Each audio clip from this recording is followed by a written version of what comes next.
When you sit down to figure out your finances, there's usually this built-in expectation of precision. Oh, absolutely. Like, it has to be perfect. Right. You're probably picturing like sprawling spreadsheets, complex algorithms, and economic formulas that look like they belong on a NASA chalkboard. We are taught from a very young age to believe that money is a hard science. Exactly. It's It's treated like physics or chemistry. The underlying assumption is always that, if you input the exact same numbers, you will always get the exact same mathematical result. Yeah. 2 + 2 = 4, regardless of how you feel about it. But then, you step out of the classroom and into the real world, and suddenly all those flawless spreadsheets just completely fall apart. They really do. It's almost comical. It is. And so today, we're exploring a truly baffling paradox in this deep dive. We're looking at Morgan Housel's book, The Psychology of Money, to answer a specific question.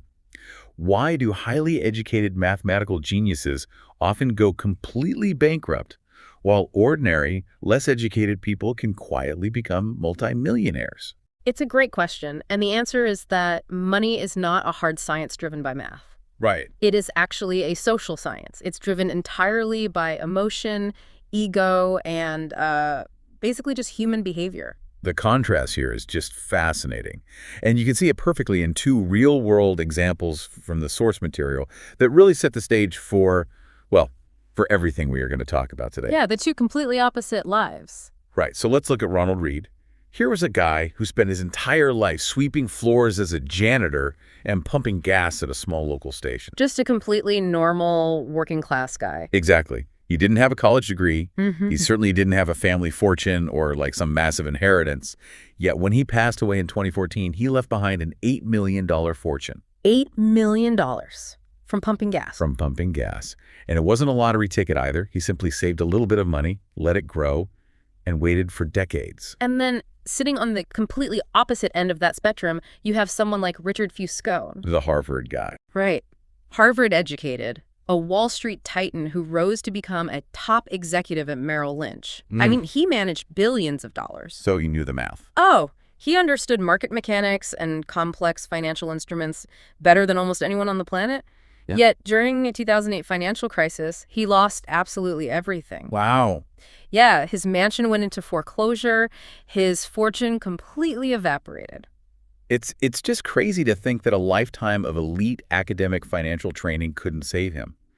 But a janitor with patience somehow beat the entire system. It really exposes the flaw in how we teach this stuff. I mean, teaching finance strictly through math is, to me, it's like teaching someone the physics of a bicycle, right? Like the gear ratios, the balance, the aerodynamics. But completely ignoring the fact that they have to actually ride that bicycle down a terrifying, crowded, high-speed highway. Yes, exactly. Why do we act like money is about calculus when it's so clearly driven by fear on that crowded highway? Well, because the math is comforting, it feels safe.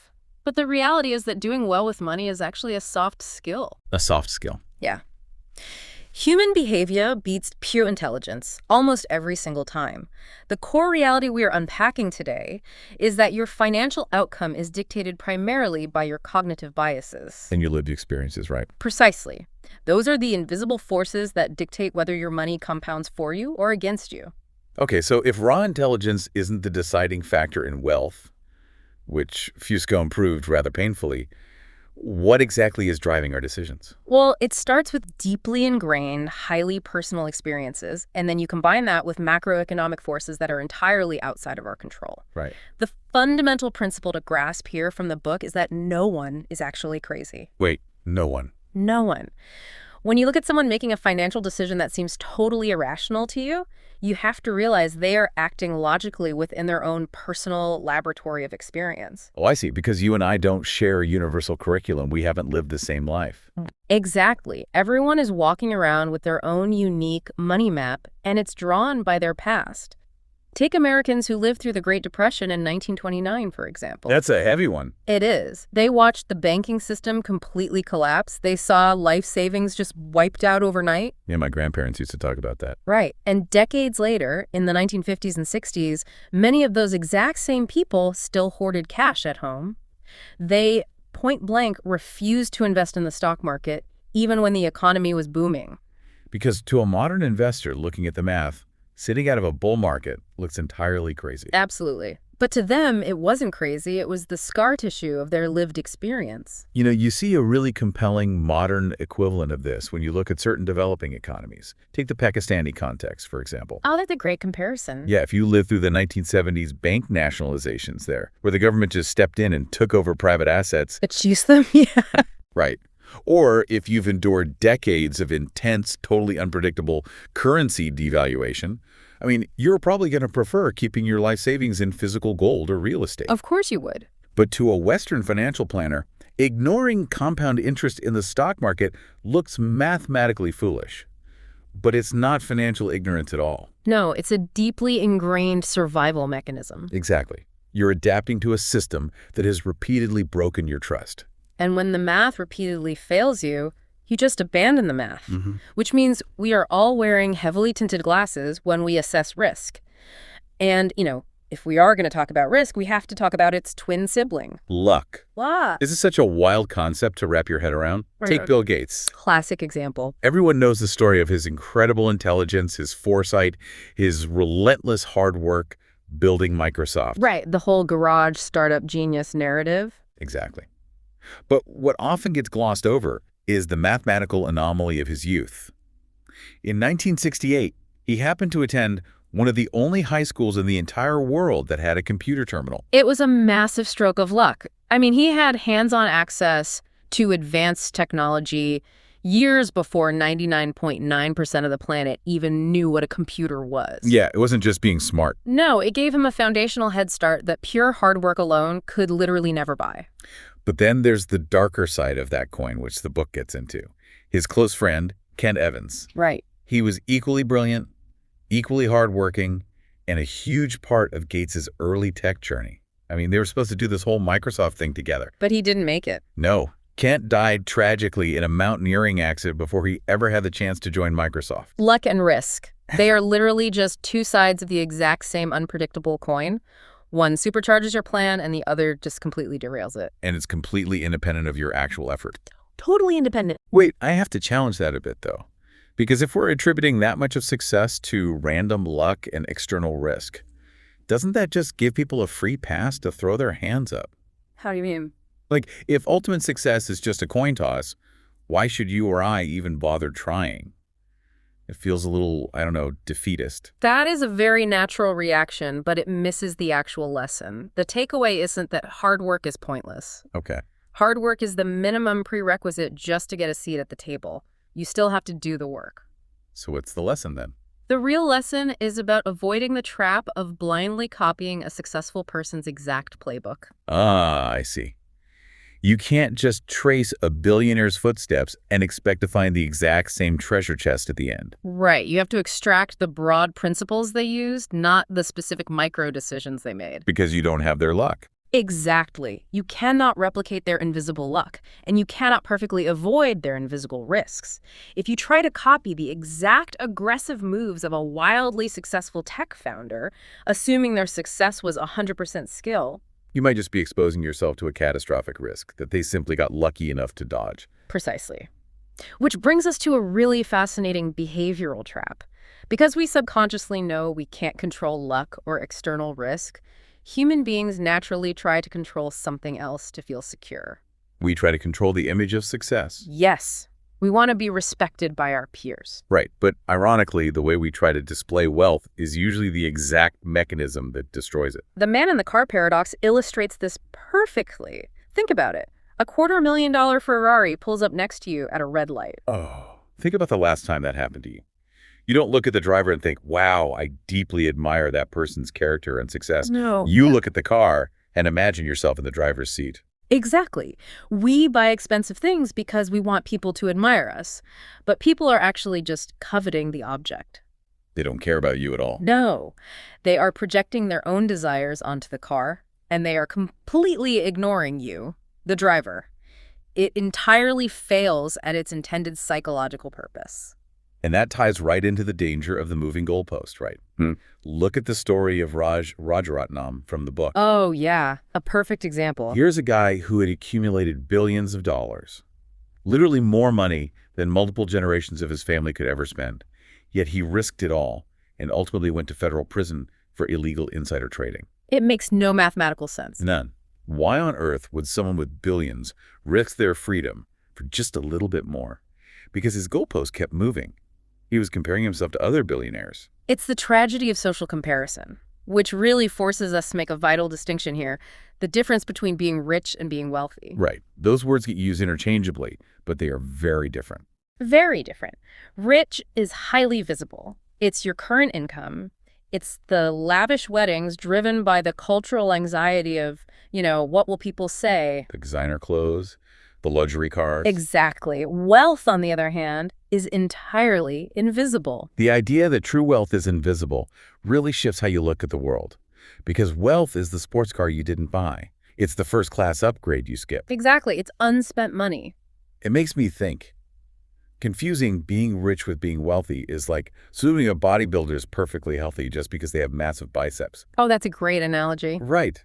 Sure, the muscles look incredibly impressive on the outside, but their heart might be quietly failing on the inside from the steroids.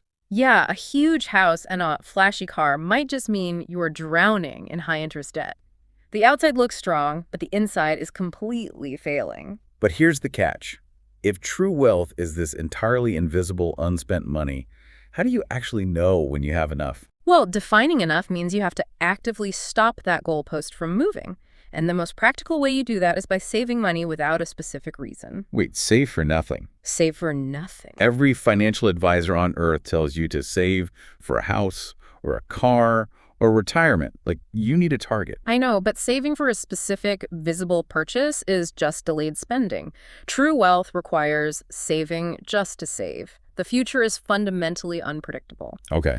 So if you save without a specific goal, you are buying yourself flexibility. You are buying a safety margin against the unknown rather than just prepping for a known expense.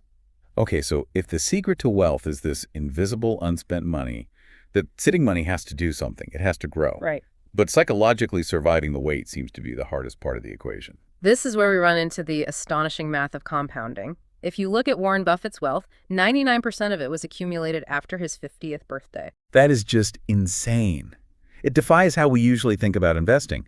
I mean, he didn't suddenly invent a magical new stock-picking strategy when he turned 50. No, his secret wasn't some astronomical superhuman rate of return. His secret was just time. Because he started when he was, what, 10? Yeah, he started investing when he was 10 years old.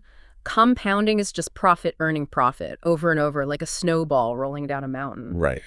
But the real sheer volume of that snowball only happens at the very end of a very long timeline. But getting to the end of that timeline requires a massive psychological shift. Yeah. Because getting wealthy and staying wealthy require completely opposite skill sets, don't they? Completely opposite. Yeah. Getting wealthy requires immense optimism, a willingness to take risks, and aggressive forward-looking moves. But staying wealthy, that requires humility. It requires frugality and a very healthy dose of paranoia. The story of Jesse Livermore is such a perfect, tragic example of this. Oh, Livermore, yeah. He was this legendary stock trader who actually saw the 1929 market crash coming. A genius move at the time. Truly.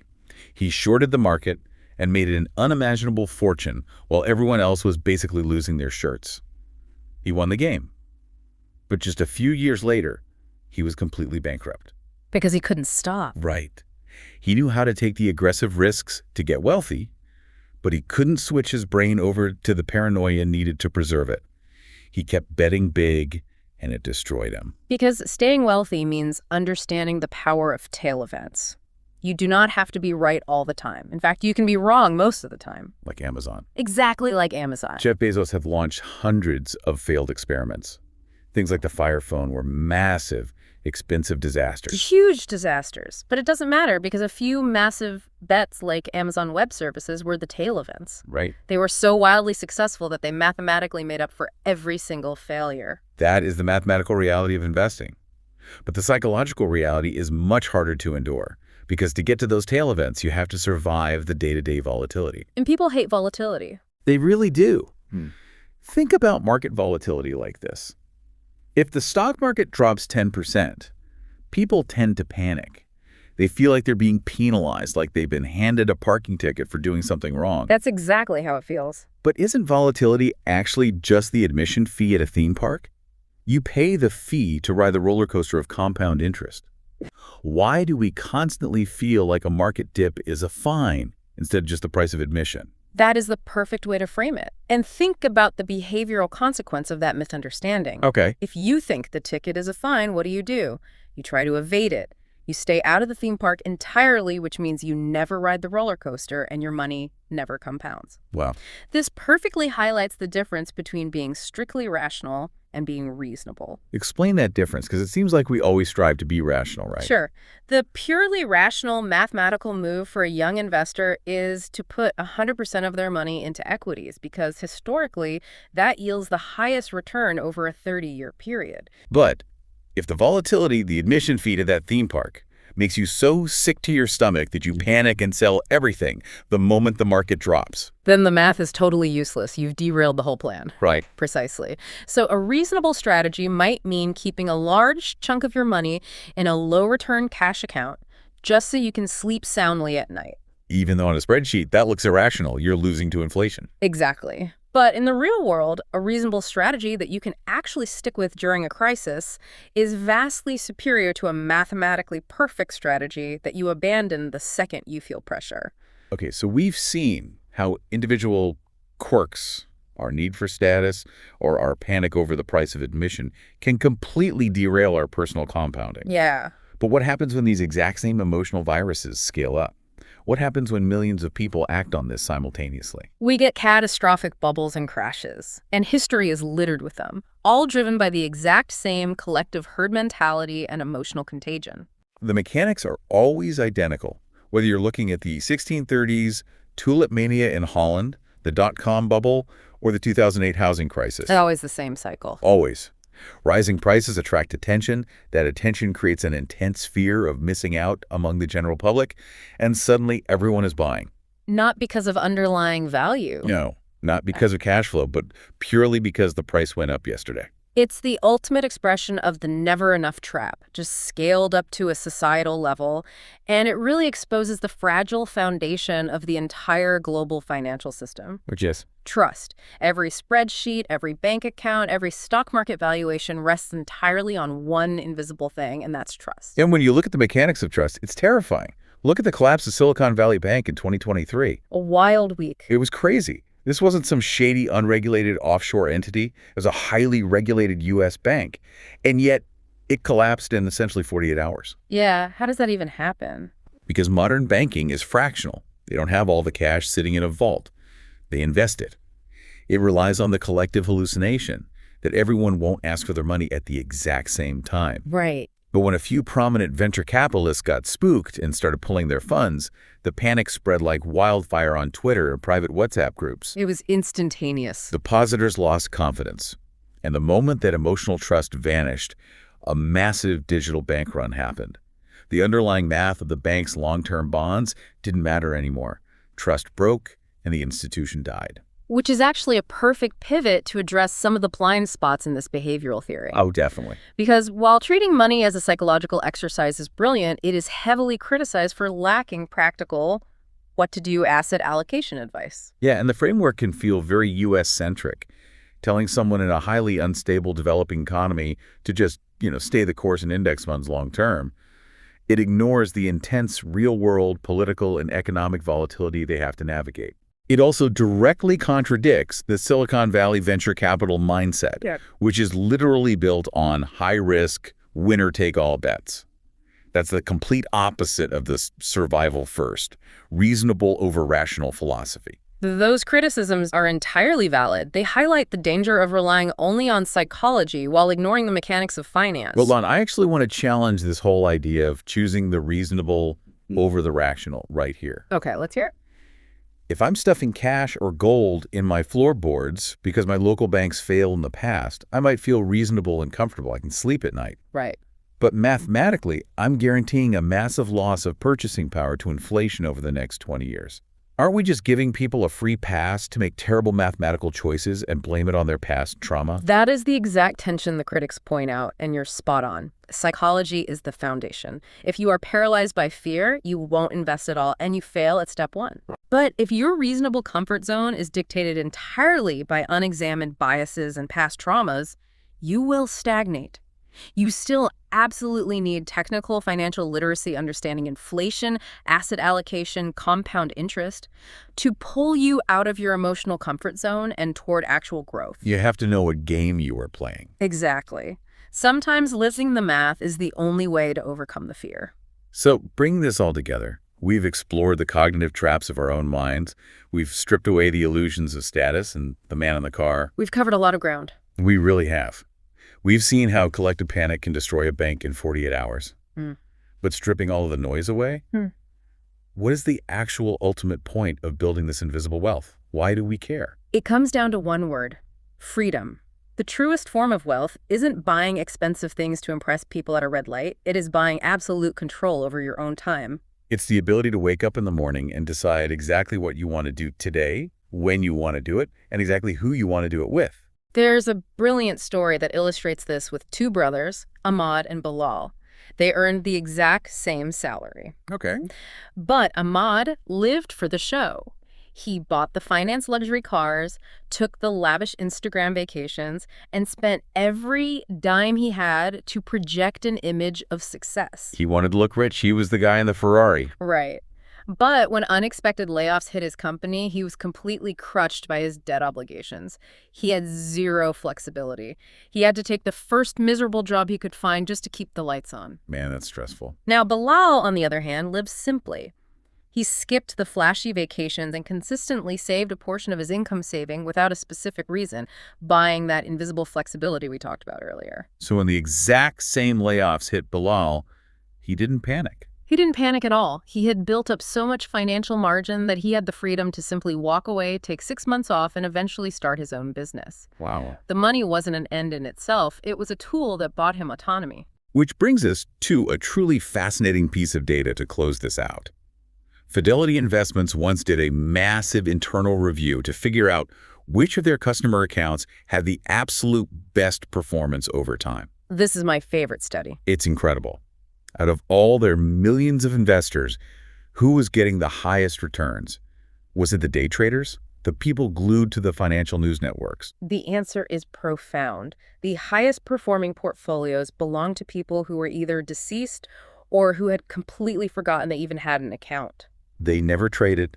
They never panic sold when the market dipped because they thought the admission ticket was a fine. They weren't checking their apps every 5 minutes. No. They didn't watch the news and try to outsmart the global economy. They literally did nothing. Doing nothing won. It really makes you wonder. We started this deep dive talking about the expectation of precision, the idea that money is this complex machine you have to constantly tinker with to succeed. Yeah, that NASA chalkboard. Right.